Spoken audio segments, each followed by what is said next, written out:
We good to go? Okay, folks, if you can provide your attention this way. Welcome to this very important session about enabling landlords to better support vulnerable tenants. We welcome everybody in the room and everybody who is online. We will begin by acknowledging the Wurundjeri people of the East Kulin Nation and the elders past, present and emerging, and acknowledge that the land is sovereign land of Aboriginal people and never ceded legally. It's important to do that, and when we talk in housing terms, Aboriginal and Torres Strait Islander people are always at the wrong end of the data set that you'll be looking at when you consider those, so we do that. We've got a very exciting session ahead. My name is Adrian Pisarski. I'm the Executive Officer of National Shelter. I should have probably started with that. I will be facilitating today, and we will have session presenters beamed in from WA very soon, Leah Watkins and Alison Paterson from Housing Choices and Foundation Housing, respectively. We will have Mark Stracey, Ahmed, Dini, Najat, Omar and Alison Rutherford from Homes Victoria. And we will have Hayley Bowman and Roni Slootzki from Wellways, Australia. We're basically going to see all of the presentations, and then we'll move to question and answers because of the online or the virtual, the hybrid nature of events at this Ahuri conference. I will come back and forth, and we will have our live panellists up here once we've had the first video presentations from WA. So without further notice, or am I still ahead of my time? Have we got Leah and Alison ready online so we can just go to them now? So please join me in making Leah and Alison welcome. Hello, I thought we weren't first, so we weren't quite ready. I'll just control the screens there. Like others, I'd like to acknowledge the traditional custodians of the land on which we live and work. In our case, that's the Whadjuk people of the Noongar Nation, who are an ongoing inspiration for how we understand our world and work with the people we house, and who we hope might benefit from this thinking we've been doing about how to deliver housing better to align housing first with a supportive landlord service. My lovely colleague Alison and I think that to do housing first well, it's not just support providers that need to learn how to work differently, but actually also housing providers. And we think this supportive landlord model is a way that we can deliver on this. Ping, oops, wrong screen, no, right screen. Jurisdictions across the country are turning to housing first as best practice to address homelessness, and for good reason. A growing evidence base, both nationally and internationally, shows that housing first works. Across multiple studies, housing first reports retention rates of over 80% for people who have long histories of homelessness, complex support needs. This compares with around 50% retention for traditional housing ready programs. Housing First believes that people need housing as a base from which support services can help them rebuild their lives. This makes sense compared to the idea under housing readiness that somehow you win housing as a reward for managing to get clean, sane and sober while living in an insecure environment. In the shift to Housing First providers can play an important role in transforming the system by adding value to Housing First model through the provision of a housing supportive landlord service which aligns with Housing First principles. Oh, God, that's really embarrassing. I couldn't hear you. I could hear you muttering. I need to share that screen.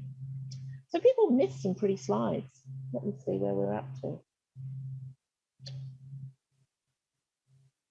Right, that's the slide you're meant to see. There's a slide showing the lovely evidence stuff that I've just talked about. And now, segueing on, pretending we didn't make that major snafu, to the next slide. So, to deliver on this, we need a shared understanding of what constitutes a supportive landlord service. Supportive landlord is more than just a business as usual approach. It's not just a community housing provider being a nice landlord. Consistent definitions are probably quite essential given we've got lots of variation already in the sector.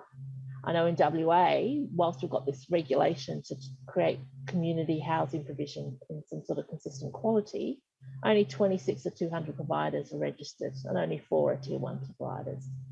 So to articulate the supportive landlord service, Shelter WA and the WA Mental Health Commission supported some work in the sector to define it as a specific set of activities and strategies with clear measurable outcomes that are delivered by a housing provider who's both funded for and is strategically aligned to the model.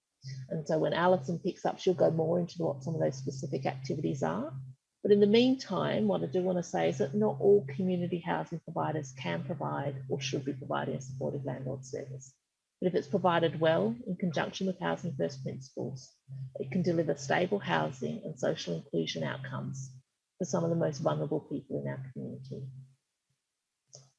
To unpack where Housing First principles can inform the delivery of a supportive landlord service, I want to touch on a few of the Housing First principles for Australia, which invite housing providers to support everyone's right to a home, play a key role in social and community inclusion, ensure a clear separation between housing and support, and facilitate flexible support for as long as needed. So I'm going to touch on those first two, and then I'll hand over to Alison for the other two. So people have a right to a home. Community housing providers already have the groundwork for aligning with this principle. We house people off the joint wait list, or what the equivalent is in other states, on the basis of them needing a home, not on some form of housing readiness criteria. A supportive landlord, however, aligns further by rehousing people if tenancies fail, or working with support providers on safe exit planning. It also rejects the idea of looking for the deserving poor to house and actively seeking to house people who have histories of homelessness, eviction, and complex needs. To give us confidence in doing that, it's useful to know that some of the assessment tools that are designed to predict tenancy success are proven to be ineffective. And there's some lovely research coming out of Housing First projects, like the stuff from Seattle that's on this slide, which has shown that these so-called risk factors that you expect to contribute to returns to homelessness, like alcohol and drug use, mental illness, mental health, actually don't play a significant role. What's actually the significant common factor that people have is around relationships, either that they break down or that they're missing. Speaking of relationships, the second principle I wanted to touch on is social and community inclusion. This is not the fluffy stuff that can be an afterthought, but it's a real bread and butter that is a protective factor for people's tenancy, health and well-being. The Housing First Principle Australia speaks about social and community inclusion, helping people belong, build relationships and participate in their local community. And this is the sort of work that tenant engagement and community development teams and quality housing providers do, and is a very strong element in a supportive landlord service. The Housing First Principle, however, also talks about not just connecting people to their community, but using strategies to help build acceptance among neighbours of people who have different experiences, make different choices and might look different to them. In this space, the supportive landlord service can do some creative work to deeply examine neighbourhood complaints, to unpack who is actually the victim, to protect people from discrimination, and to use mediation or restorative justice practices to resolve and repair neighbour relationships rather than go down the combative breach and eviction route. I'd like to hand over to Alison now. It's going to pick up on another couple of these. Thanks, Leah. So continuing on, I'd like to have a look at how a supportive landlord service aligns with two other Housing First principles, the first being the Housing First principle for the need for separation of housing and support. Now, this idea of the need to separate support and landlord has been around for a while and stems from the idea that there's an essential conflict of interest for providing both support while having a statutory power to end a person's housing. In a supportive landlord service, it's useful to have a more nuanced approach to this distinction between support and landlord, especially in the context of what constitutes the work to maintain tenancies which require a kind of safety net approach from a housing provider in order to deflect people with complex needs away from homelessness. Some of the ways that a housing provider is supportive without being a support worker in the traditional sense includes having a focus on relationship building, which Leah's just pointed out is quite a key aspect of a key factor in terms of deflecting people from homelessness. So through maybe providing smaller tenancy portfolios to enable housing managers to have the time to get to know a tenant and to be able to identify when their support needs might be changing to enable early identification of tenancy risk. Secondly, developing partnerships and collaborations, so spending time building resource knowledge, partnerships and relationships with external support organisations that promote positive tenancy outcomes. Thirdly, potentially development of specific supportive landlord service staffing roles, which also includes provision of training about the complex needs of some tenants. It can be an extremely difficult skill set to recruit frontline tenancy and housing staff who have the skills for efficient and organised tenancy management, while also having another set of skills around how to safeguard tenants' wellbeing. Being trauma-informed, that's a term that gets flicked around, but a supportive landlord service tries to understand the impacts of trauma on a tenant's ability to engage with solution finding over the short term. And we try to be innovative in their engagement strategies, as well as having realistic expectations about the time periods required for change to occur to improve tenancy issues over long-term tenancies. Strength-based solution-focused tenancy management, which among other things means having a proactive as well as a reactive tenancy management approach, and it might include some tenant support coordination planning. And sixth, having transparent risk assessment and tenancy management tools, which provide a clear and consistent understanding of the risks around sustaining or ending a tenancy. And I would refer you to the Shelter WA site for some of the tools and strategies that a landlord can use here. The second housing first principle I'd like to discuss in terms of its alignment with a supportive landlord service is that flexible support is available for as long as it's needed. A supportive landlord service can introduce a genuinely flexible and long-term element into housing first as housing providers continue to be involved in tenants' lives over many years and can identify the early warning signs and play a critical role in reconnecting people to support.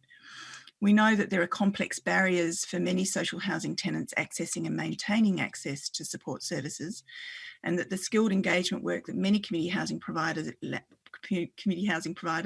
already undertake in terms of supporting tenants to link back with community-based support services is often underestimated by funding bodies, support services and housing providers themselves. And I want to emphasise that it's certainly not just a matter of a landlord having a resource directory and referring to a support worker. Over long-term tenancies, sometimes the closest relationship that a tenant will have is not with a support provider, but with their tenancy or property manager. And the relationship between landlord and tenant, combined with how, when and why a landlord uses their legislated rights to end a tenancy, can be central to whether a long-term tenant who may have come into a tenancy under a program attached to a property or a program attached to a person, such as a Housing First or any other support program, but who has long since disengaged, will stay housed or become homeless. It is the landlord's decision-making that makes the difference at this point. So understanding how different housing providers make these decisions, what factors they weigh up and what risks they are willing to absorb and or mitigate, and how transparently and consistently they do this can be the difference. Tenancy management decision-making takes place at all stages of a tenancy, and there's always risk involved, particularly at the point of decision-making to sustain or end a tenancy. And these include risks to the landlord in terms of commercial, compliance and reputational risks, and social impact risks to the community and to the tenant's individual wellbeing.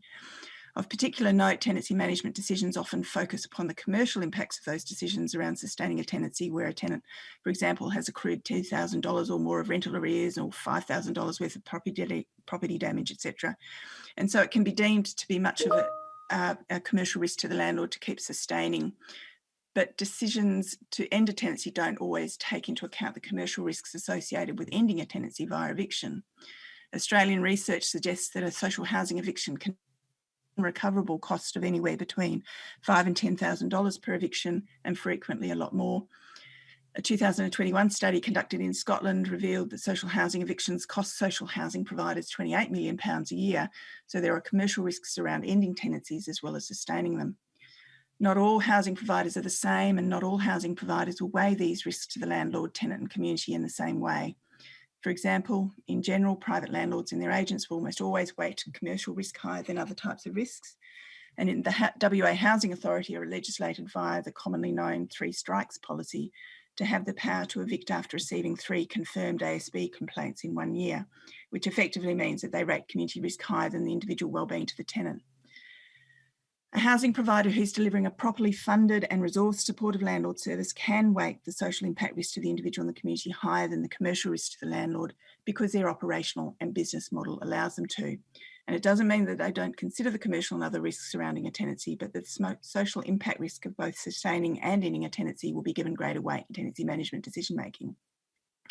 I just want to conclude by acknowledging that many of the activities and strategies that we've described here are going to be familiar to housing providers who already house people with complex needs over long-term tenancies. The point of trying to describe and define what a supportive landlord service looks like in the context of housing first approaches is that once described, we can communicate this clearly to stakeholders, then start to work out what it costs to deliver.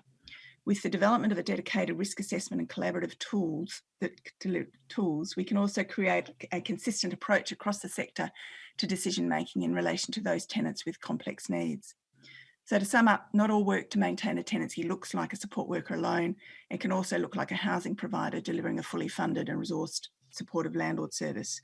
It's not cost neutral. Overseas housing first models provide risk pooling or insurance type schemes to encourage landlords to provide properties. However, it is of note that most of the funding for housing first models in Australia end up with the support provider, not the landlord. Before we finish, we'd like to mention Finland, where the housing sector led the transition to housing first. Finland's the only European country to see a reduction in homelessness after shifting to housing first, not as a small pilot program or an addition to the existing service system, but as a wholesale rollout as the mainstream approach to homelessness. Community housing provider Y Foundation built or bought 3,500 new apartments, transformed stock from shelters to homes, and under a funded supportive landlord service approach, employed 300 new staff to deliver person-centred tenancy management. And as they say at Y Foundation, you can't do the housing first unless you do the housing first. Thank you.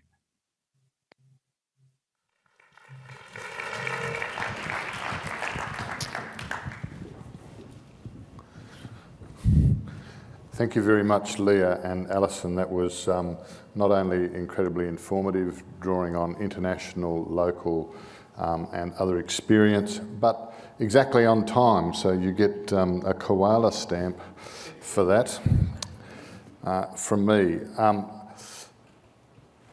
We are going to have, as I said, all of the presentations before we go to questions and comments and stuff. So can I please ask Mark, Alison, Najat and Ahmed to join us on the stage. I think we're going to have you in that order, as I understand. Reverse order, yes. Yes, well, reverse order. So we're going with Ahmed first. You're going to start, Alison. Okay. All right. So Alison, so first of all, please join me in welcoming our speakers. Are you going to stay there and use these mics, or do you want to individually come up here? I think come up here is probably simplest. This is a hopefully fascinating presentation. People will have been familiar with the public housing lockdown in Flemington that occurred during COVID. So this program has been a response to that, and looking at what learnings and ways of going forward can come out of that. So I think it's really going to be an exciting presentation. So please welcome Alison to kick us off. Is that right? And we are going to hope that our technology is working, and we're going to kick off actually with a video, hopefully.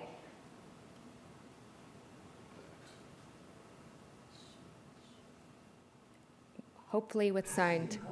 To work alongside government and service providers for their needs and the collective needs of their community. We speak to a future where renters have governance structures that enable them to advocate for a continuous improvement in rental standards. A future where residents work with governments to authentically co-design high-quality housing services that reflect and are shaped by resident lived experience and the unique places they live. At Homes Victoria, we're actively working alongside residents. Resident voice and participation is at the core. We are working with the residents, engaging them in activities, programs, with the support of the local communities and local government. We have 3 trial programs currently underway at 4 inner-city public housing communities: South Melbourne, North Richmond, Flemington and North Melbourne. They're complex, dynamic and social communities that have issues reflected like small vertical towns, each with their own sense of place. These initiatives put residents at the centre in decision-making to improve experiences across their home, their neighbourhood and their services. Yeah, I'm very happy for this program because make people like they know each other with other residents. Resident voice and participation looks different at each estate. Informal and structured conversations with the department through participating in local action groups and resident-led projects and ideas. We know that local matters. We've established an on-the-ground presence at each site to enable residents to develop and implement local action plans that build on the local strength and address resident issues and aspirations. We know the value of lived experience. We've actively employed local residents into roles where they work with their estate communities to amplify resident voice and participation to build lasting solutions. We're testing different methods, learning what works and what doesn't.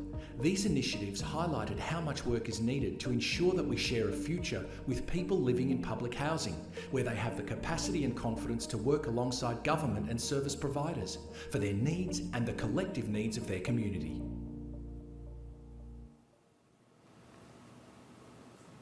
Thank you.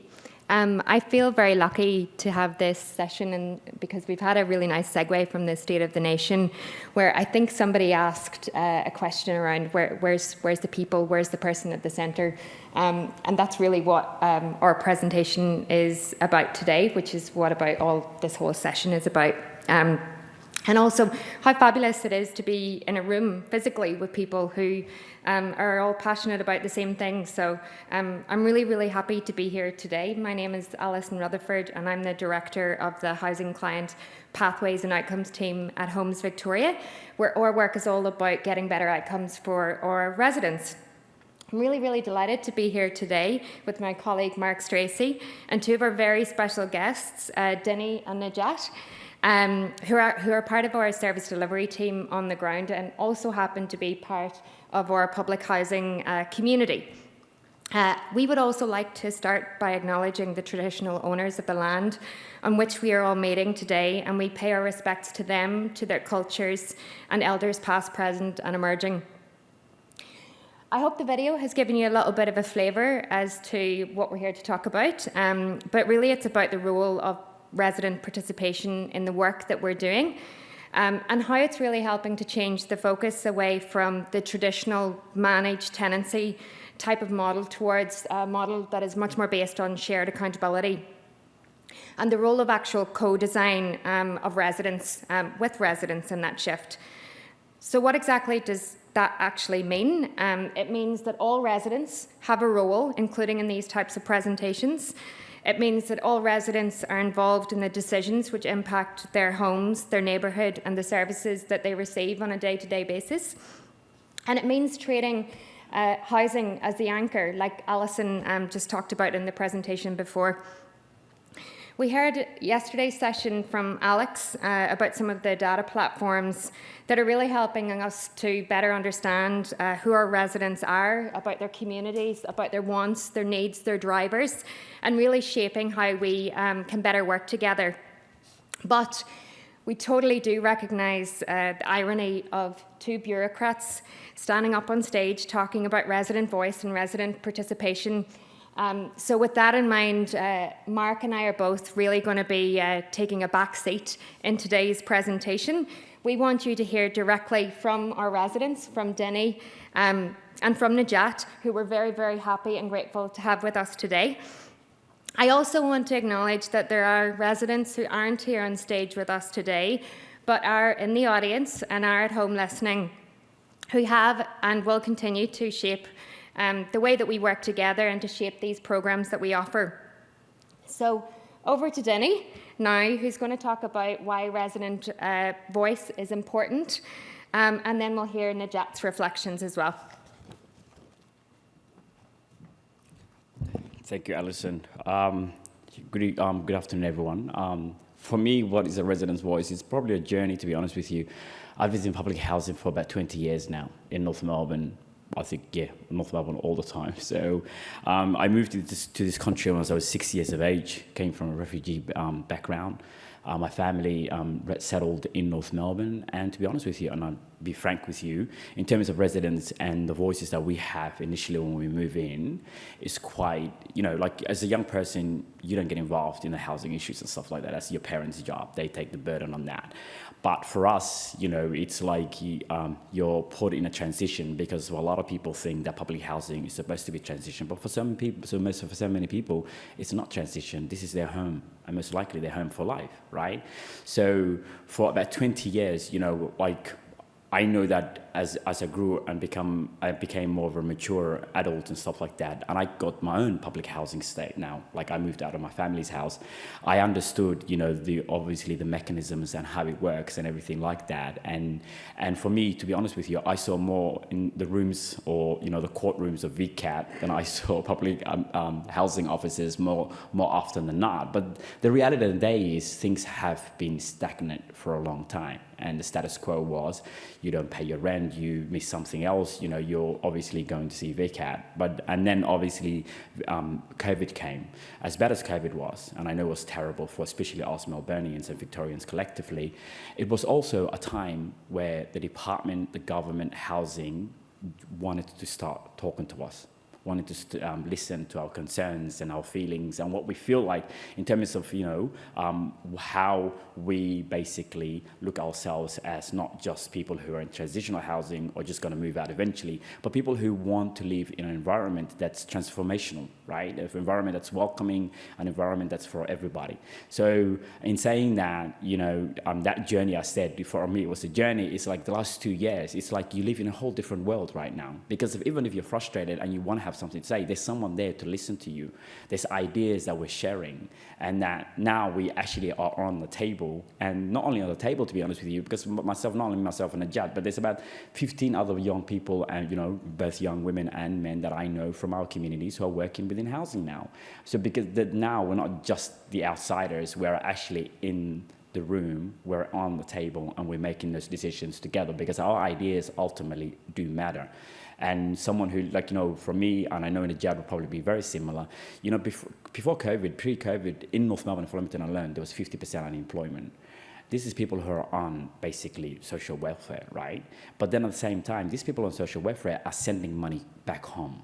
So you can imagine if they miss 1 or 2 rents, because the thing is, we know we're in a better country. We know we're in probably the best country in the world. So although I might not work and I might not have the right money amount, I have to send back home some money, because there's someone else, some part of the world, who's doing worse than I am. So the idea of partnerships and the idea of living in housing, I think the most central point and the most important thing is humanity, because ultimately you're dealing with humans. Thank you, Najat.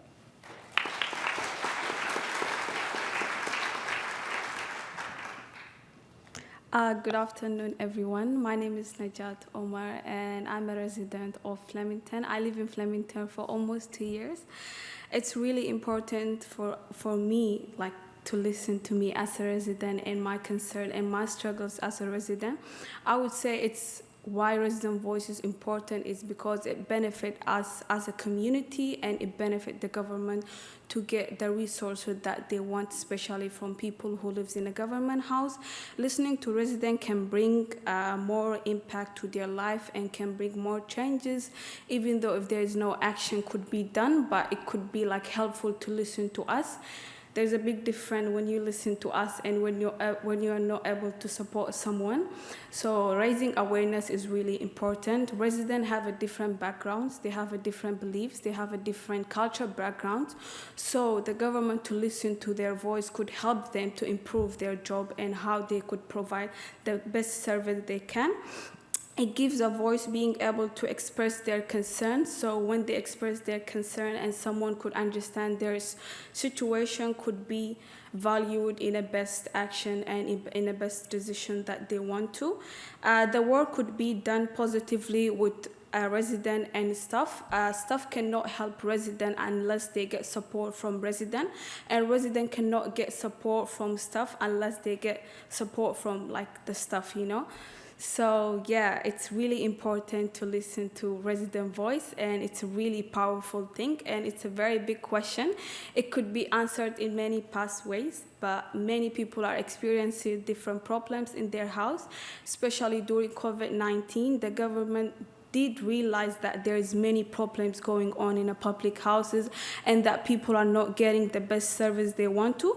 But after COVID, things get more supportive, and the government has provided very great funding ways, and the environment are getting more better than they used to be because they already got an opportunity to speak about their issues and their problem. I've been experiencing many issues. I've been here for 2 years. I was looking for a public house. I was struggling with my family, but after I got a job and then I start working with the government, I realized that there's many different ways that they can support us. They cannot support us in many ways, so they have different resources, and if we receive a great information or very good details or supportive ways, that could be very, very helpful. Thank you so much for listening.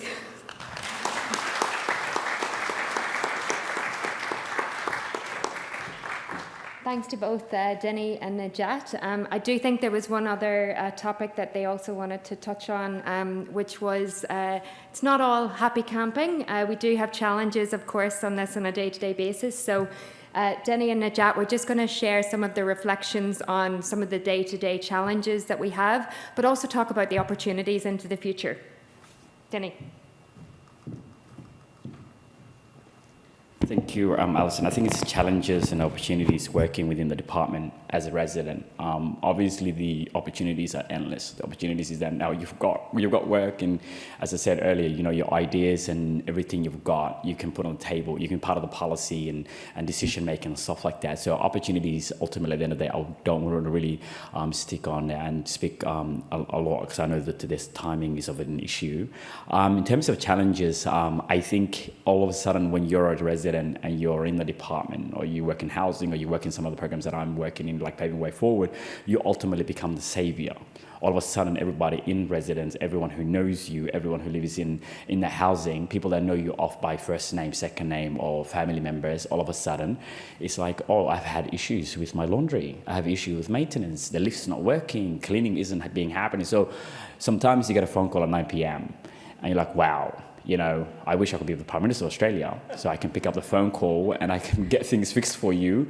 You know, there was a couple of meetings that we were in, and I think Mark was in those meetings. We're having, you know, conversations with residents and stuff like that. And I know a lot of people are frustrated, and their frustration, you know, it's not coming from an activist point of view, but their frustration is what they've seen for a very long time.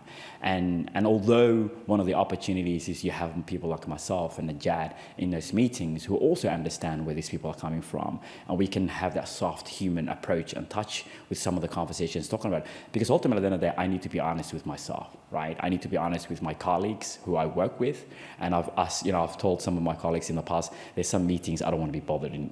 I don't really want to be in these meetings because for me, the thing is I also need my me time, right?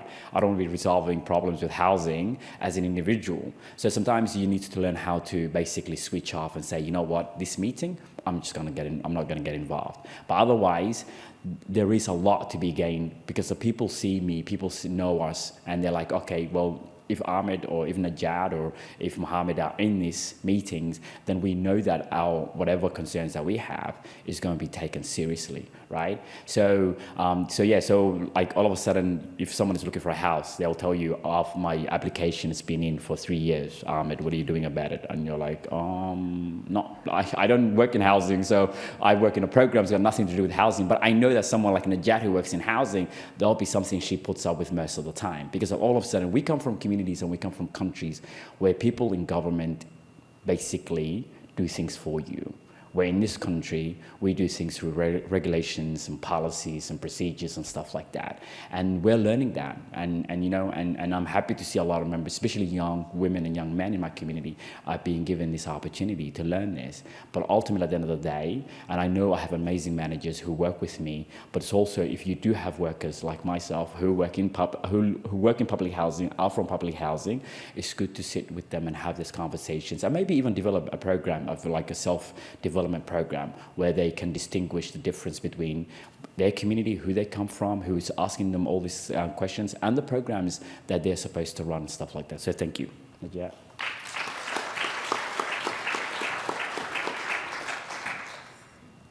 Thank you again. There's many challenges with the department when you work in a government sector and when you live in a public house as a resident.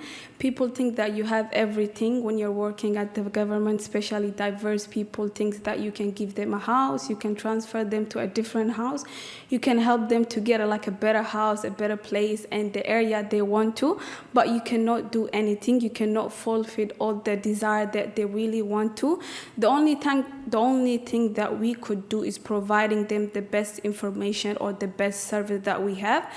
I work in a department. I don't know what's happening in housing because we have different rules, we have different units. So before joining the department, I used to think that there is thousands of housing officers who can help me to get a house until I joined the housing team and realized that we have only 12 staff, which is not enough, and there's many houses around Victoria. So one staff cannot help you to get a house. There is different criteria, different weights.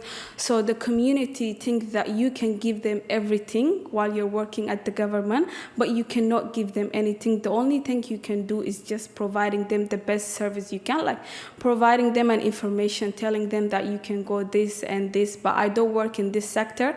My position is different, and they'll be like, why?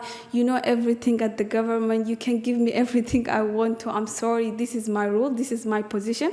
I used to be in their place before I joined the department, but after joining the government job, I know that everything has criteria, everything has ways. There is thousands of people working at the department, so it's very hard to know each other. Many people works for 10 years and they don't even know each other at the department, so it's quite challenging. The only thing, the best service that can be provided is just a best resources where they can go, what they can do, just checking emails, going through the files, or if you have any connection with the team, you can ask them, can you help this client with this? I have no idea what's happening in this.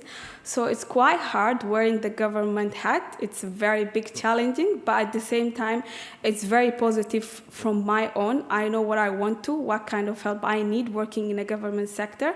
So that's a really big change. Thank you so much.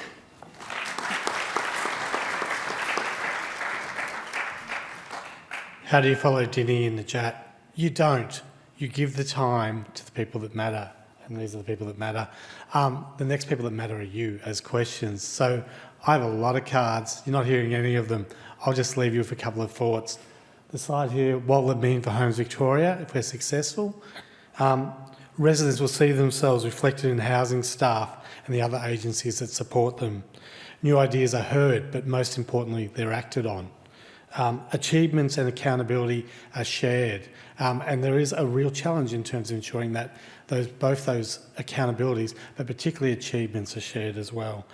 And finally, from me, and I like to talk a lot, so this is paining me a lot to cut short, words will form actions, and those actions will be measured. So we look forward to your questions, but more importantly, we look forward to our colleagues. Thank you.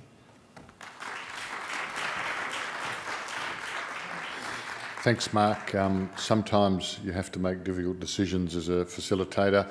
We've let Najat and Dini go on so that we have to cut other people short. So sorry about that, Mark, but I think we have heard the most important part of that presentation in full, so that's great.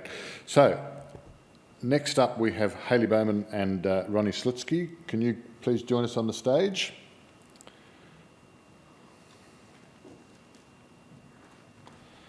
We're going to hear about shifting community perceptions of homelessness and mental ill health, the impact of COVID in supporting sustainable housing pathways. There's a lot more there that I could read out, but I will move on so that you get to hear the people who are important. Please welcome Hayley and Roni. Thank you. Before we begin, I would also like to pay respects and acknowledgement to our country and to the land on which we meet here today, which is First Nation land, always was, always will be, Aboriginal land of the Wurundjeri people. I'm sorry.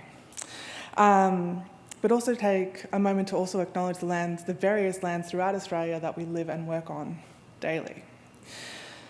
I also want to acknowledge those that live through the experiences that we speak to and know how integral your voices are to the work that we do every day. We see you, we see your strength, we see your capabilities. And I want to also acknowledge that the responsibility we all have in terms of educating ourselves on First Nations experience, mental ill health experience, homeless experience, all the experiences to educate ourselves to become more compassionate, empathetic, understanding so we can work together, grow together, move forward together. So my name is Roni. I'm one of the housing and recovery workers from the Doorway program, and with me is Hayley Bowman, who is the housing specialist worker. We both work with Wellways Australia, which is a mental health organisation that's been founded since 1978.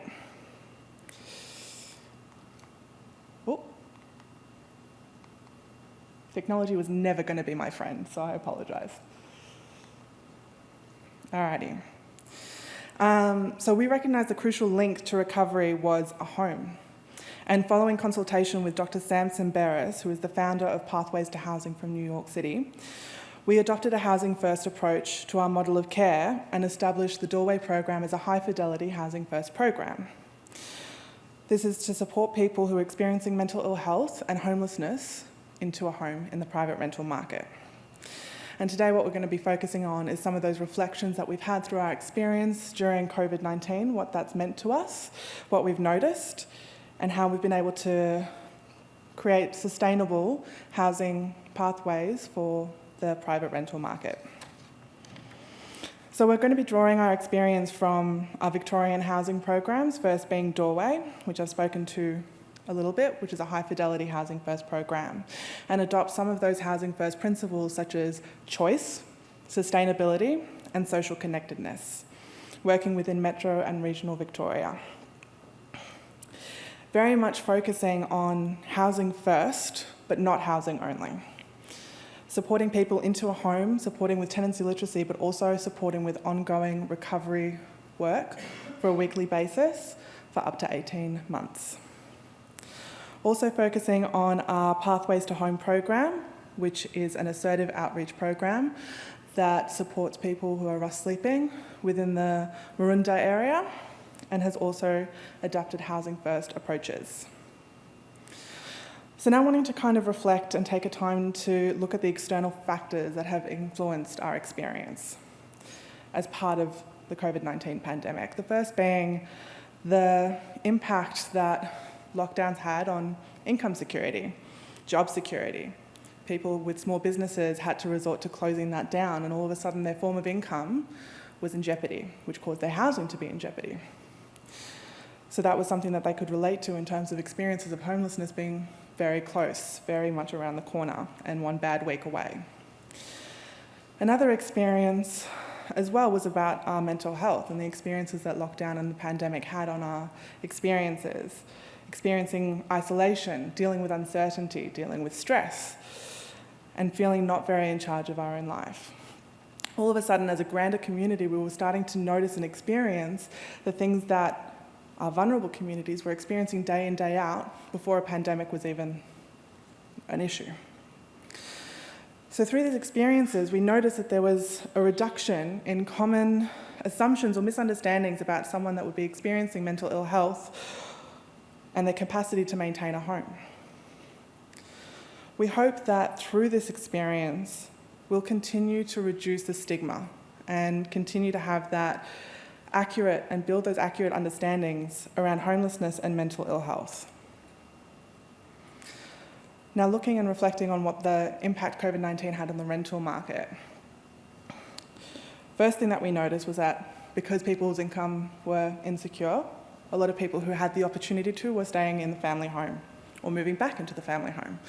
So all of a sudden the supply in the rental market was on the increase, but the demand was on the decrease, which provided opportunities for us to work with participants in the program to access those private rental opportunities. We also noticed that the changes to the RTA and how integral that was. So an example of that being that people were allowed to have pets in their home.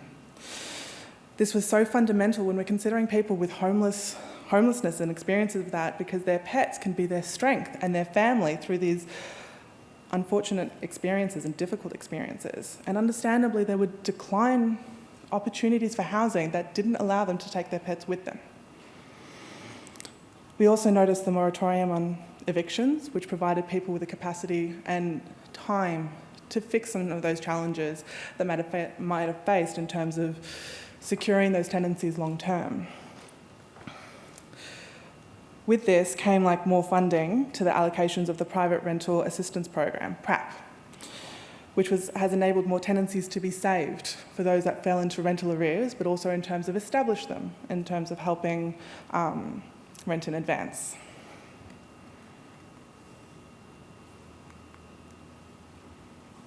Okay. So, throughout the entire duration of the Doorway program, which has been around for over 10 years, a very integral part of our role as housing and recovery workers is to liaise with landlords and real estate agents. And throughout that entire time, we've been able to foster those relationships and also,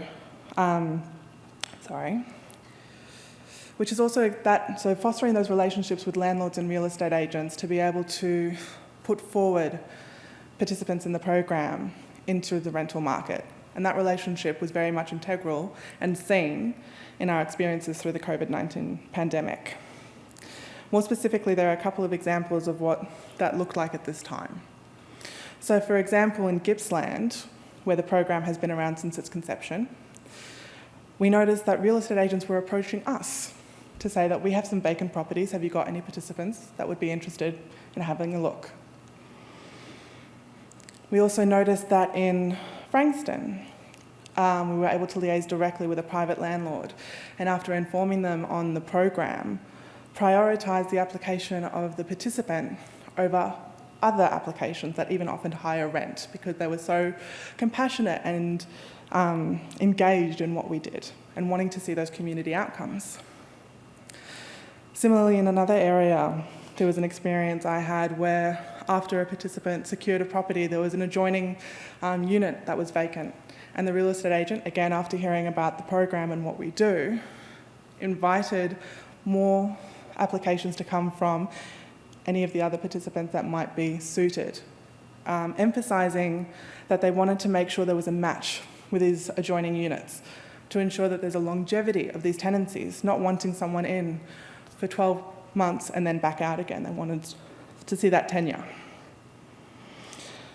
But also we started to notice some shifts happening in terms of the regular barriers we might see in accessing the private rental market.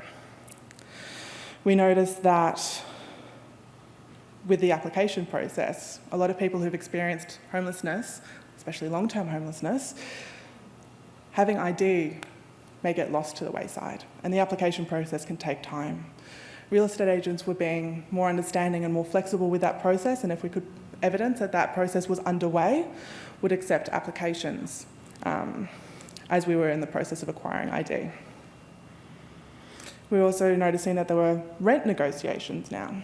People that were experienced that rentals that were being listed were offering a week free of rent. And also in our discussions, there was able to compromise and have discussions around the reduction on weekly rent so that people within our client group could afford it and it could be more accessible. Similarly, with lease negotiations, we were able to negotiate on putting forward people for 6-month leases, if that's what they felt that they were comfortable with. And when it came time to the end of their lease and needing to renew, Conversations were being had around extending that renewal to not just a month-by-month basis, but to 6 or 12 months further down the line, providing people with a bit more sense of security. We noticed, and I kind of touched briefly on that experience of very much relating to homelessness being around the corner and the impact isolation and not being in control can have on your mental health. So as a community, we were very much kind of noticing that empathy and understanding for people in these vulnerable communities. But we also noticed that that was very much present in the conversations that we were having with landlords and real estate agents. And now I'm going to be passing on to Hayley, who's going to talk about some data and trends and also where to from here.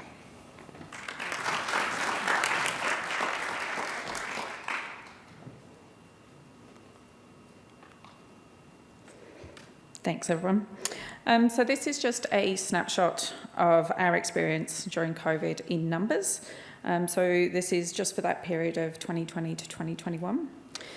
So during this period, we had 36 private rental outcomes. And these numbers are significant for the reason that Doorway employs 4 housing and recovery workers across a vast catchment area. So this is speaking to Melbourne Metropolitan and also regional Victoria as well. And also that they managed to achieve these outcomes, like Roni has mentioned, during lockdowns where no inspections were being held, they couldn't see properties, that kind of thing as well. We are currently working with 14 real estate agents, so those kind of partnerships, but over the life of the program, so over the last 10 years, we've worked and partnered with over 75 real estate agents. And also a number of private landlords too. Pathways program, so working with people who are experiencing rough sleeping, also managed to house people in the private rental market as well. The point of difference here is that our Doorway program, being a high fidelity housing first, had rental subsidies attached to the program and built into the program. Our Pathways program does not, and had to utilise mainstream services to provide those. But I think it really highlights the impact that rental subsidies can have on breaking down those financial barriers for people accessing this as a housing pathway.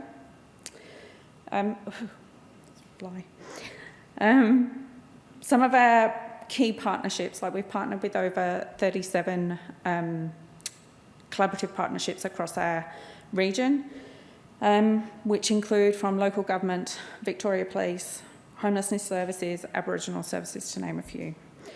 All of which really reflect the strengths in our community and what can be achieved with these kind of partnerships as well.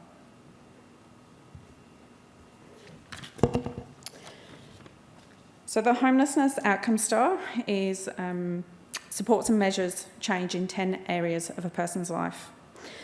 If we focus on our Doorway outcome measures during this period in question, so with long, persistent lockdowns, periods of isolation, reduced access to services during these times, we can see the impact of having a home that can have on someone's recovery, because we can still see some positive change in how a person manages their well-being, how manages their finances, manages their time, their tenancy, and also social connections as well.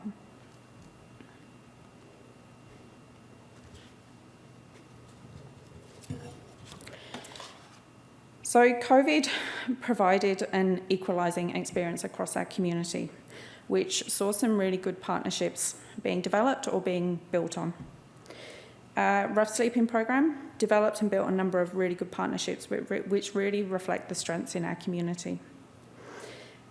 The program already had an established working relationship with Maroondah Council, and during COVID, the local law enforcement team worked really closely with our assertive outreach team, which saw some really rapid responses to those who were most vulnerable in that community. The councils demonstrated their commitment in reviewing their homelessness protocols. They reached out to us to support this process, and they really continue to have a focus on what community members can do by increasing awareness and taking a lead in what and how communities can support better outcomes. Prior to the pandemic, we as a sector were providing single agency responses to people, but when housing became recognised as the healthcare intervention, we saw some really great examples of multi-agency collaboration.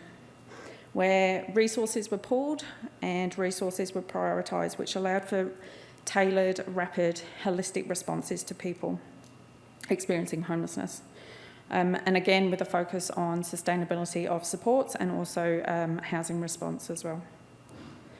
The example I'm referring to here in Victoria were our local HEARTS, so the Homeless Emergency Accommodation Response Teams, which were operational across Victoria during the COVID period. Community members were also recognising the vulnerability of people experiencing housing instability throughout this period. Simple offerings of donations were increasing, but I also want to recognise real estate agents and landlords as members of those communities as well and experiencing the same pandemic. We're also wanting to support outcomes for vulnerable members of our community, just as Roni kind of spoke to earlier. The equalising experience of the pandemic really emphasised that everyone in our community has a role to play in supporting sustainable housing outcomes. Our experiences of effective partnerships that reflect a whole of community response need to be built into the solution moving forward.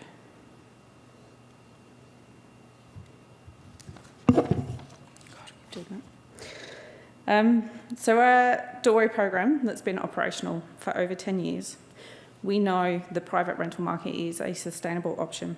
And what we saw during the pandemic was the sector also responding to and seeing how this can be a sustainable option. So how can we continue to lift the barriers to accessing the private rental market and utilise it as a sustainable housing pathway, moving beyond a pandemic response? High fidelity housing programs that support private rental outcomes are vital in supporting an overwhelmed housing system. Drawing on our Doorway program, the role of the housing and recovery worker not only supports the individual in increasing their tenancy literacy and their personal recovery, but also plays an important role in supporting the tenancy manager in managing those complex tenancies, skills which can then be transferred into managing tenancies or more complex tenancies that exist in the community but don't necessarily have those supports attached. Creating more opportunities for early interventions and tenancies to be more sustainable. We need to listen to people that are at the heart of the issue, so the people with the lived experience. Research was conducted into the delivery of Housing First programs to people experiencing mental ill health, and they found that approximately 95% of people had a preference for a private home in the community. So people don't want to live with people experiencing the same issues or similar issues. They want to be in a community that's representative of the social mix. And the private rental market is the only kind of housing pathway that can really meet this need. We know that choice and control over their housing pathway really creates that sustainable outcome. We saw the extent of political will from federal and state governments and the impact that this can have during the pandemic, which is something that needs to continue moving forward. We gave examples earlier of how landlords want to support community outcomes, and this is an area for growth. If we can put the right measures in place, such as expanding Housing First programs with rental subsidies, with those wraparound supports, increasing tax incentives for landlords to rent, then we'll get the response from the private rental market as a sustainable housing pathway out of homelessness and out of the service system. Thank you, and we are in the exhibition hall if anybody would like to join us and continue the conversation with us. Thank you. Thank you very much. Beautiful. I've got this microphone working, so I don't even have to be up here. I could be anywhere. That was, I think, a group of fabulous presentations. I want to remind people in the audience and online to get your questions and comments rolling in using the app. I've only got a couple at the moment, and they are mainly for Leah and Alison at this point in time. I will, if we don't get more rolling in, provide people in the audience with the opportunity to ask questions, but I know that the organisers would prefer everything to go through the app so that they've got a record, etc. So just another reminder, can you please do that so that we can do that. So for Leah and Alison, a couple of questions here. Given the limited resources available to most community housing providers, what would you consider a realistic portfolio size that allows for workers to provide effective support? Like, what's the limitations on how much you can do across what scale of portfolio? So with our independent living program, which is mental health commission funded, we've been doing the support of landlords. Our tenancy officers there have a portfolio that's about half the size of our other tenancy officers. So they tend to have about 90 on their list rather than the 180. To give a little bit of context, we have a specialist rent review and debt team. So they're just focusing on that tenancy stuff. They're not looking at those other aspects that sometimes get under other people's tenancy support roles. It's about 50% of what you normally expect. Great, thanks. And the next one, sorry? I don't think the questions are going up in the system. Right, are we not getting questions happening? I've only got two, so... I might have run a door if it did, sir, but hasn't made its way up, so... Right, okay. All right, anyway, I will ask this second question, but we'll move on then to the people in the room, I think. But the other one was, how are the operational staff being supported in managing high-risk needs and being a supportive landlord? The notion is that this has been under-resourced for years and not supported. Have you got a response to that? Another go, Alison? If I can manage the technology, yeah. How they're being supported. So in the independent living program that Leah's referred to, there is additional training that's provided to staff, and they're part of a very specific team of workers. So they're not part of the general tenancy portfolio management approach. They've actually got additional training and supervision that they're provided with. And that's certainly the case in the organisation and foundation housing as well. When we're trying to provide a supportive landlord service, we have a dedicated community services team with additional training that's provided to tenancy officers. But there are a number of what we haven't been able to talk to, I think, in the presentation is that there are a number of very structured tools and strategies that we adopt that helps to integrate that tenancy management decision-making approach, which considers social impact as well as other kinds of risks around a particular tenancy. And I think that those tools, in my experience, have really helped to create a really integrated approach in terms of tenancy management in that supportive landlord service environment. I might add to Alison's point, because I do think it's the dichotomy that we're in today, and it's a very interesting question, because the reality is in Victoria, more than half of our waitlist on our VHR is of complex clients and people who are in more and more priority categories. And we've spoken about this, whether it's mental health or domestic violence, but it's only increasing in demand. And the reality is, as Luke and etc. talked about earlier, our stock isn't keeping up with that. So as a result, we have, I suppose, a housing staff cohort that are having to become and move more and more into the kind of support worker space. So I think you talked earlier about the supportive landlord model, which we have something similar in Victoria in the social landlord model, and staff training is certainly a very important part of it. I think the more that we can incorporate actual people with lived experience into our staffing cohorts, and the more that we can do that, I think the more that will increase our capacity and capability to actually deal with the demands. But it's certainly a challenge that we're all facing across Australia going forward. Can I just add to that as well, just kind of building on what you were saying, Alison? Like, I think across the sector as well, when people present with complex needs, there's a a gut reaction or an instinct reaction, the only reaction is, have you got your social housing application in? Like, and that's their first kind of port of call.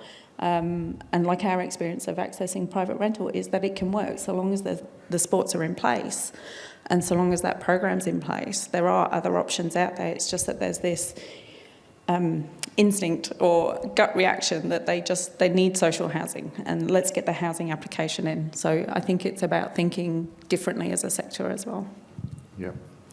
I have got the questions rolling through now. Look, there's a couple of questions there about why haven't we seen more tenant voices throughout the conference. The people who experience the issues that we deal with should have been better represented in the conference, and comments that, you know, along those lines, that there should have been more representation and that this should have actually been a plenary session rather than a concurrent session. I don't work for Ahuri, so I am not going to attempt to answer that, and we'll save that and make sure that Ahuri does hear that feedback. I meet with Michael regularly, so I'm happy to provide it, and you know, if I need to get out the baseball bat to reinforce that, I will. So just rest assured on that. To Alison, is the model going to be expanded to other sites? That's a very good question, and one we are asked very regularly. Look, the reality is we are operating obviously in a fiscally constrained environment, which is why we're taking the approach that we have. We have a number of pilot sites, so we're hearing from a sample of it today around the Paving the Way Forward programme, but we have various other pilot sites relating to the community capacity building initiatives in South Melbourne and North Richmond. The idea of actually having these pilot sites is that we can work with residents, test different methods, test things that work, but equally understand how they don't work, with a view to then taking those learnings and applying them across the state. So yes, absolutely, there is the intention to spread the learnings across all of our public housing estates and across the broader programme areas where we can, and that's where I think Alex's work that he was talking about yesterday around, you know, the importance of understanding, getting feedback from across our whole portfolio of residents and not just the ones that our pilot sites are operating on. So the resident survey plays a really important part of that. The interactive dashboard plays a very important part of that. So yes, in short answer, we'll definitely take the learnings and spread it across Victoria. That's certainly the intention. Yeah. Okay. Thanks for that. For Dini and Najat, I knew these were going to come through. What has been the best learning you've shared with your government colleagues, and then what is the best learning you've shared with your community? Quite a tough question, to be honest with you. I think I think having someone like myself and Najat in the room is itself an experience and a sharing, to be honest with you. There are times when ideas are brought up or someone makes a statement about wanting to do a particular thing for certain residents, and then that's where someone like myself or Najat or other members of the community who work within the department can put their hand up and saying, I feel this is the best way, because at the end of the day, you're dealing with people who are culturally and linguistically very diverse. I always call the towers or public housing the UN. That's basically the amount of people you're dealing with. So I think that's probably the best experience in a sense. But for me, in terms of our community, is about, I think, patience and learnings. I think just going back to your community and saying, we're in there, you know, your voices are being heard finally. But ultimately, at the end of the day, you know, things just don't happen overnight. There's a process, and I think it's about letting them know about the process. Najat?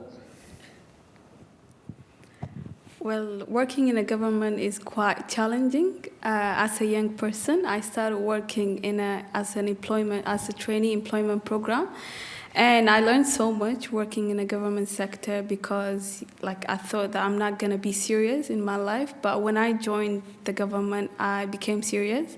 I started focusing more on my future and my goals, and I felt that you can work with the government. The government can help you. Like, you can study, you can learn, you can fail, you still grow up, you can still help your community. I've been struggling in my life as a young person, and I've been living as a refugee for almost 5 years, but when I came here, I experienced same thing for a little while, but after joining the department, I understood that things are really different and things are really hard to learn, but by the time, things could be easy, and when you find someone who can listen to you and who listen to you and puts your words into action could bring a very impact in your life and a very great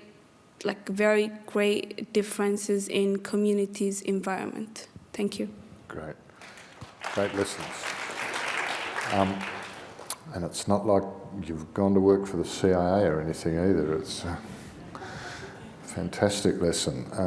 And the UN, I guess the towers, the people in the towers probably have about as much influence on world decision making as the UN as well. I'm going to move on to Hayley and Roni. The 95% figure regarding preference to live in private homes, do you think that's just reflective of Wellways tenants or tenants of social housing more broadly? I had a feeling this might come up.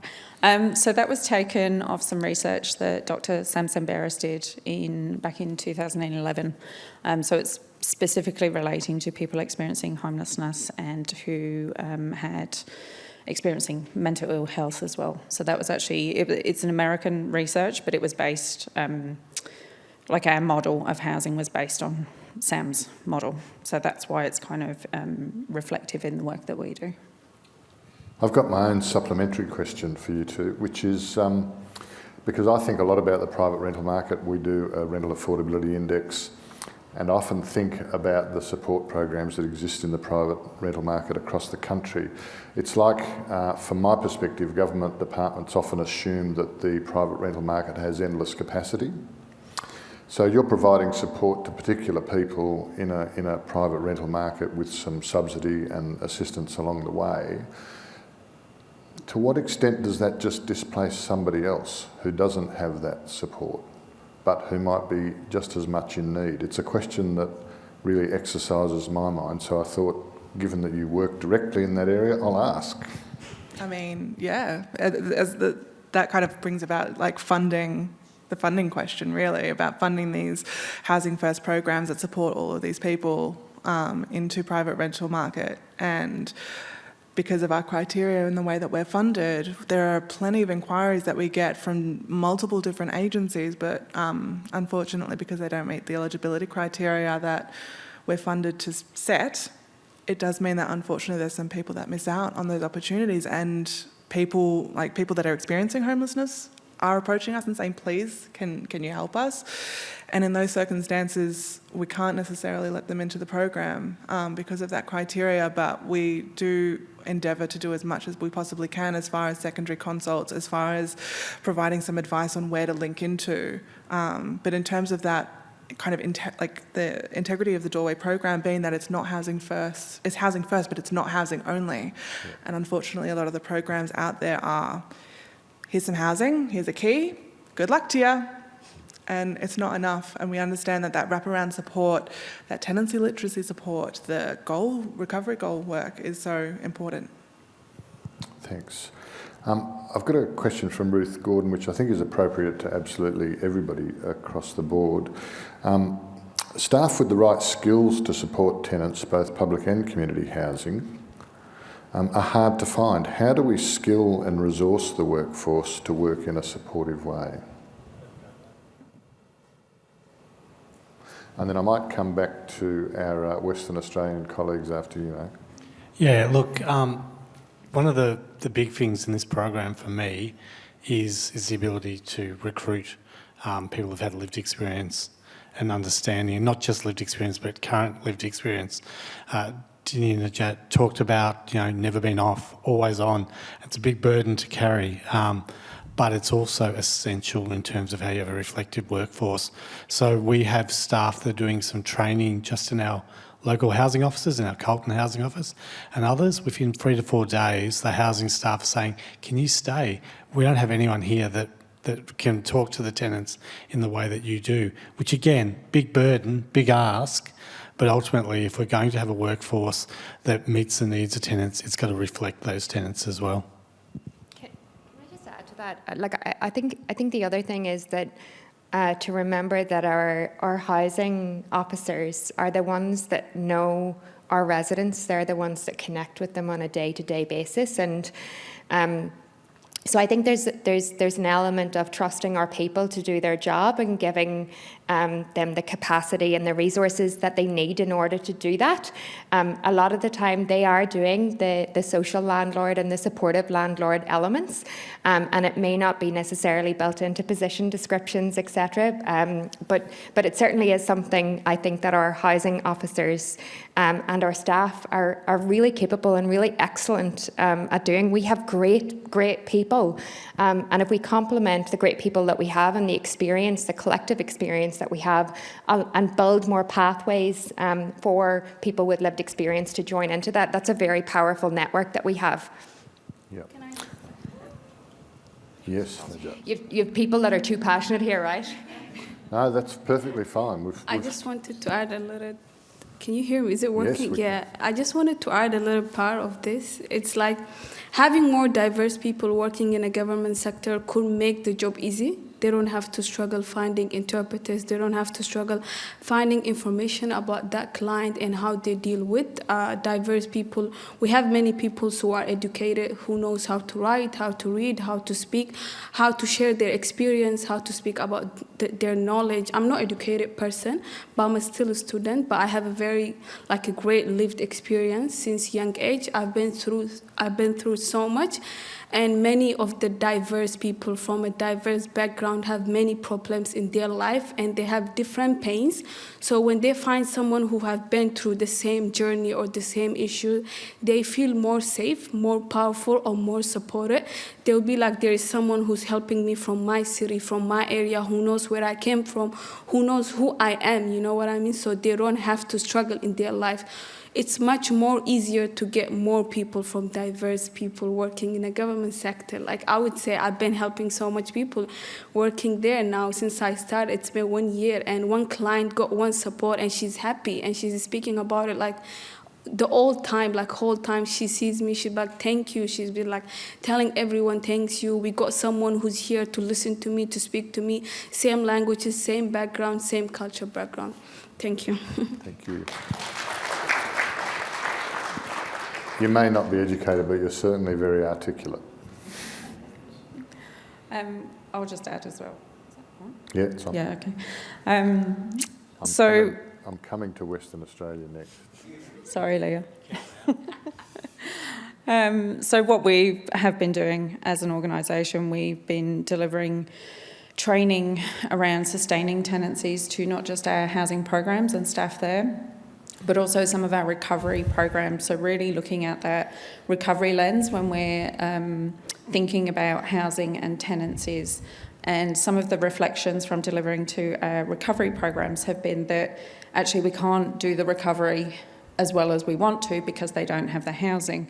And when we're delivering to housing workers, they're really thinking about the tenancy in terms of how it impacts on their recovery, and some of the highlighting some of the risks when recovery is not going so well and the impact that can have on tenancies as well. So we've been delivering kind of training around our organisation around how to think about tenancies a bit differently and how to sustain it.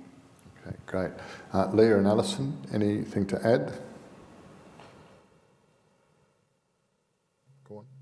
I mean, the standard stuff about, recruiting and training is you recruit for values because you've been trained the skills and the practical stuff. So making sure you're recruiting, people who are aligned to those values that fit in with supportive landlord and housing first and things like that. And some of the training you can get externally, and some of it you just need to develop it yourself, so that you can actually embed it in the context and the way that you're trying to work. I'm going to add something there, if that's okay, because I really think it's very important to give staff the tools. It's not just about training about people with complex needs. It's about giving them the tools for how they do collaborative decision making, how they weight those different risks, how they weight social impact and commercial risks around a tenancy management decision. there are some times where, I suppose that was the whole point of our talk really, was that support doesn't always look like a support worker. It does look like, and it's not a landlord just acting nice or sort of being understanding. It is about them having very specific ways of thinking and making decisions about particular tenancies, and that needs to be very structured, and it needs to be very transparent, and it needs to be very clear. And there have been some tools that we've developed up that helps with that process. Okay. You've partly gone into you must be reading my mind from WA, because there's the next question really that I was going to ask is, what strategies or approaches do you do to involve residents while ensuring you capture a high proportion of resident feedback and from underrepresented groups?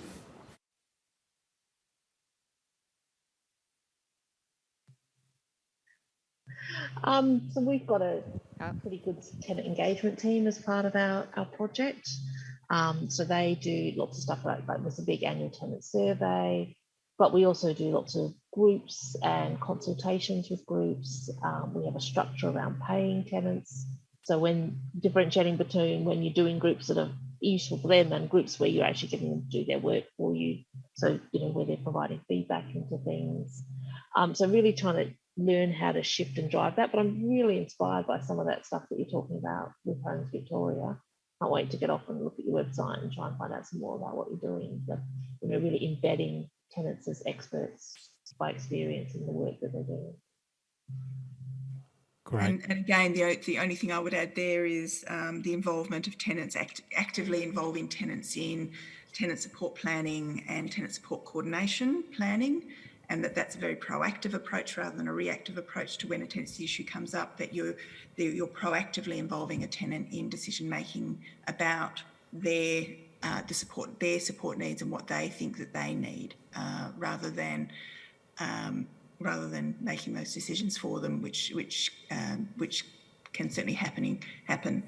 And again, I'm going to put that thought in around collaborative decision making. So tenant support planning case conferences, which involve the housing coordinator, the tenant, and the whoever the tenant themselves wants in the room, and that is led by that is facilitated by the tenancy officer, not an external support provider, around particular tenancy issues, and that tenant involvement is really crucial in that process.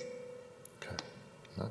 Thank you. And we do tours. They're costed. We'll get you the prices. No, that's not true.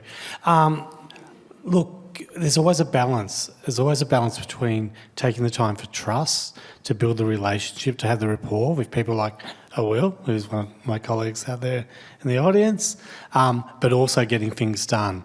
And so you're always having this tension of ensuring that you have formed the relationships, that you're recruited well, that you've done things that bring people along with you, but then you deliver. We hear lots of different things and we hear lots of same things. And at some point, the rubber has to hit the road and then we start to do things. So we've been doing things, and I did point out a Will, but there are others who've been part of resident action groups where we looked at the 5 priority areas as identified by residents, and then we got those cohorts to come together, resident-led, resident-chaired, to tell us what were the solutions that they wanted to see in that. The challenge for us now, frankly, is delivering on those. I've never been involved in a project that's had more goodwill than this one. There is not one person, not one agency, not one individual that I have spoken to who hasn't said, I will help, I will support you. Our next challenge is translating that into actions that our residents in North Melbourne and Flemington can see, but ultimately the rest of the state can see as well. There's not a one-size-fits-all model. We started off by having North Melbourne and Flemington. Those of you who know that area, what, about a kilometre away from each other? But very distinct communities as well. Even within the North Melbourne estate, 5 towers, where Dini lives, good geographic distance from where other residents do. And when we had COVID testing, I said, you'll need to go to Canning Street. And they said, what's that? Because we make these assumptions that everyone is collectively of one voice, they all live in the same place, therefore they are the same people. They're not, and so we need that balance of distinct voice, but also the opportunity to move things forward and not get stuck. I used to live about halfway between the Flemington Towers and the North Melbourne Towers. So we could have had you as a guide. Helpful. Exactly. Yeah, I think the other thing that we saw during COVID, and we tend to be very good at this, the platforms and the methods, the how we are getting better at. So we saw during COVID there were lots of kind of resident action groups that popped up all across Victoria and I'm sure across Australia. So there's one element of maintaining that level of community engagement with the various different groups, particularly those that are quite difficult to reach traditionally.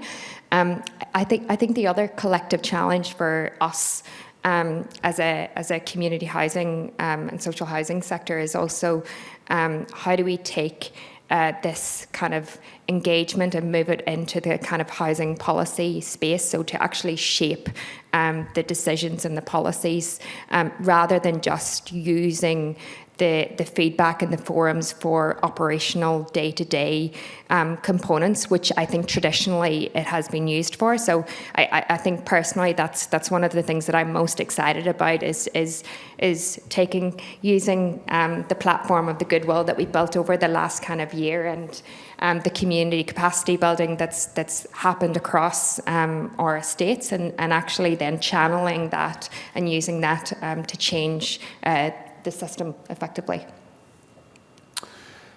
Folks, I think we've actually run out of time pretty much for questions. If we went to one more, we'd probably go over, and we're not allowed to go over because of the video feed. So I just want to make a few concluding comments. I agree with many of you that that's been the best session at the conference that I've attended, and I've actually been sponsoring some and appearing in others.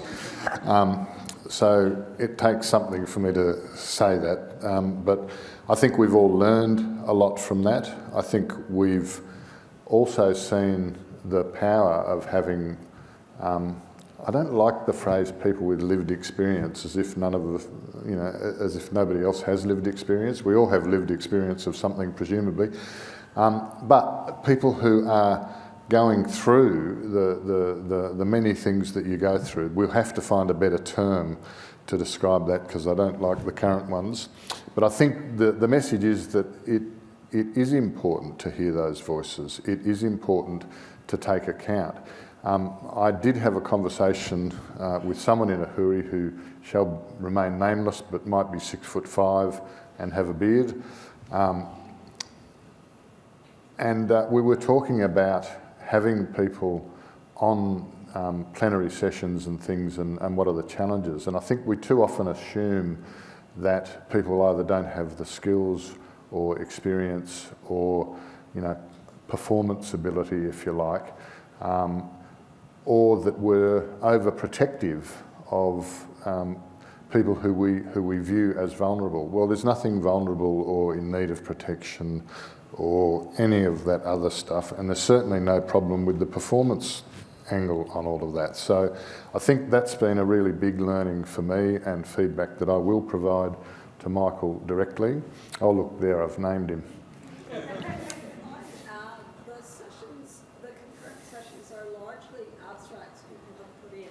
Yes, it is So I would encourage people putting abstracts in as well. Like certainly with the feedback for plenary is very key. But other is also. So for those who can't hear that and online and things, the point is that a lot of the concurrent sessions are based on who puts in abstracts and what those abstracts actually consist of. So encouraging people to actually submit abstracts which include those elements in the abstract and make sure that we get people with real genuine voices talking about their own situations will be important next time. So it's a lesson for all of us for next time. Put it in your abstract. We've had a really good broad-ranging discussion. It's by and large all been about the importance of housing first and supporting people in a range of situations. I think it's fascinating to hear such positive messages coming out of things that many of us watched on television with horror and thinking, oh my God, how could you do that, Dan? That kind of response. So it's been fabulous to hear that.